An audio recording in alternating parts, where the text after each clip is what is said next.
So when you think of an enterprise drone, what comes to mind? Something big, industrial looking, maybe very loud, not quite that portable. DJI changed the perception with the Mavic 2 Enterprise and the Mavic 2 Enterprise Advanced. And today they are releasing this. This is the Enterprise 3T, and it's one of two new enterprise solutions from DJI that we're going to be taking a look at. Let's get started.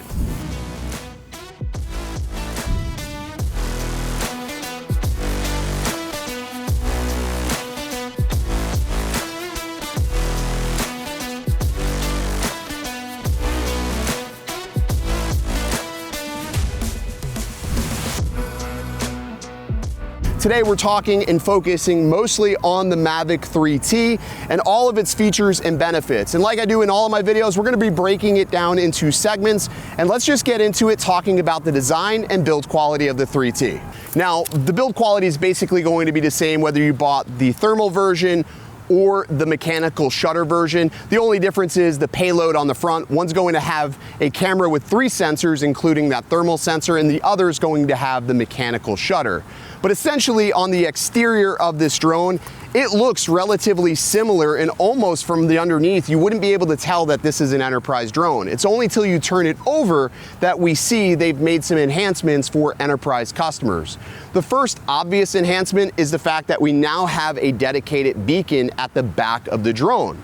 Not only do we have a dedicated beacon, we do have an area now to add attachments to the top of this drone. And this, I think, is the most ingenious thing. They made this a lot better. There's no longer that sort of weird plastic piece that has to come off the top of the Enterprise. We just have a single port cover with a USB-C that the attachments are going to plug into, and 2 screws, and then you just simply cover it back up. But other than that, that is the Enterprise. It's just improving upon the already great Mavic 3 and just making it a little bit better for those that need just a little bit more out of this drone. Now let's talk about how you'll be flying the Enterprise. So when it comes to piloting your Mavic 3 Enterprise, how is that done? Well, it's going to be done with this. This is the RC Pro, and this is actually the Enterprise RC Pro. And if you think that this looks any different than the standard RC Pro, well, you're wrong. It actually, the only way you can know that it's an RC Pro Enterprise is from the back here. It says Enterprise right here, but that's it. It essentially is the same RC loaded with Pilot 2 inside for all that Enterprise goodness. Now, one cool thing about the Mavic 3 Enterprise, it has OcuSync 3, and it allows you to essentially pilot this drone for up to 9.5 miles or 15 kilometers essentially, which is a lot further than any of its predecessors. Now, another nicety about the Enterprise system is that this is included with the purchase of the Mavic 3 Enterprise, so it's not something that you're essentially having to upgrade later on down the road. It's already included, so it's not even an additional purchase. When I talk about the price, I think this is going to absolutely blow a lot of people's minds. But anyways, let's talk a little bit about the battery life on the Mavic 3 Enterprise, because when you start adding attachments on, you would automatically assume that may hinder some of the flight times, but I think you'll be pleasantly surprised. All right, so one of the big things when it comes to enterprise drones is this, battery life. How is the battery life on this drone? Well, I gotta tell you, the battery life is excellent.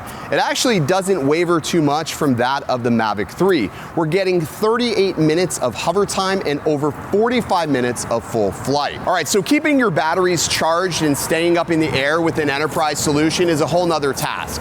Now, DJI is offering a Fly More solution where you get 3 of these batteries plus this is a 100-watt charger, and honestly, I'm super excited about this. It has 2 USB-C ports on the front of it, allowing you to effectively charge both your batteries and your RC Pro, minimizing your downtime when not flying. All right, so we've talked a lot about the battery life, and I think we understand it's pretty similar to that of the Mavic 3. But let's talk about the camera, because that's where these drones differ from the consumer variants. Now, this is a thermal system, but it is comprised of 3 different cameras. We have a 12 megapixel RGB zoom sensor that supports up to 56 times zoom.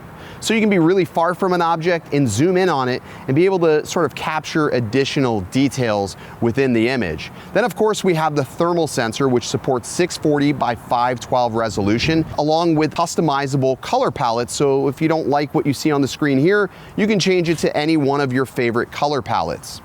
We also have a 48 megapixel camera. That's the wide angle camera. And what's great about this camera is you can run comparison shots between the 640 by 512 thermal sensor and then overlay that with RGB. So if you're looking for a hot spot, but also trying to define maybe a subject, you can see both of them at the same time. And all of that makes up a very compact yet powerful camera that is super portable. All right, so like I said, there is two different payloads for the Mavic 3 Enterprise Edition this year. We have this one, which is the thermal, and we're also going to have that mechanical shutter version as well, which is found on the Enterprise E. So if you're interested in that particular sensor, be sure to check out Billy's video on that. But I know a lot of people will probably ask, how come there isn't a mechanical shutter on the thermal version? And honestly, you just have to think about size and what you're trying to pack into this sensor. This is a lot of tech in such a small space. So I think for what they've done, they've maximized the living hell out of it, and it is just packing a lot of power. So let's talk about how you would use the thermal sensor just every day, whether you're search and rescue or you're somebody doing this for inspection purposes. So what are the practical use cases for the Mavic 3T? I think the most obvious is search and rescue or first responders. I think that these should definitely be in the back of every patrol car or on every search and rescue ATV, because these are really quick and easy to deploy, and because it's so portable, you're just never going to miss a beat. You're not going to be waiting to get a chopper in the air to find a missing person. You can just deploy this being a lot closer to the scene. But beyond search and rescue, this is a perfect inspection drone. This is a drone that can be used whether you are a roofer trying to find leaks in a roof, or if you work for a power company trying to get close to check out lines that are down from a hurricane or a potential storm. This is going to allow you to get much closer, fly much further, and it's just coming in at a much more effective cost point. Now, my family owns an HVAC company, and we use this to determine issues with units that are stuck on a roof, units that are potentially leaking fluid, and it just helps us be able to determine what needs to be replaced. It also lets us know when we have problems with units sinking into, business roofs, structures essentially. It's just very helpful. But I think the most impressive thing about this is the fact that the barrier to entry into a commercial realm using a thermal drone has always been very, very expensive. And that's where the price tag of the Mavic 3 Enterprise Thermal is probably the most shocking piece of this whole puzzle. Okay, let's talk about the price of the Mavic 3 Enterprise. So the price is going to vary depending on whether or not you choose the mechanical shutter or you choose the thermal version. The mechanical shutter is going to come in at $32.99, while this, wait for it, I hope you're sitting down, $4,999, which is incredible when you look around the industry at drones that are of a similar size, similar performance. They're like $10,000. But this, at $4,999, allows you, somebody who's never been able to get into the industrial industry or inspections or even search and rescue, gives you access to this. This is also a lot more affordable for departments that have to use their own budget to purchase a drone. All right, so that's gonna do it for this video. But what's my conclusion of the Enterprise Thermal? Well, I think this is an incredibly robust drone that has a lot of capabilities and features. So much so that we didn't even get a chance to really touch everything that it's capable of doing. As of right now, I don't have any of the attachments that go on the top of the Enterprise, but I do plan on doing a second video with those and sort of outlining the overall use cases and capabilities of this drone in greater detail. So be sure to stick around for the second part of this video. Be sure to hit the subscribe button if you already haven't, and also give me some feedback on this style of video. Did you like it? Did it make this Enterprise video seem a little bit less stale and maybe a little bit more interesting? Look forward to hearing your thoughts. I'll see you in the next video. Stay original.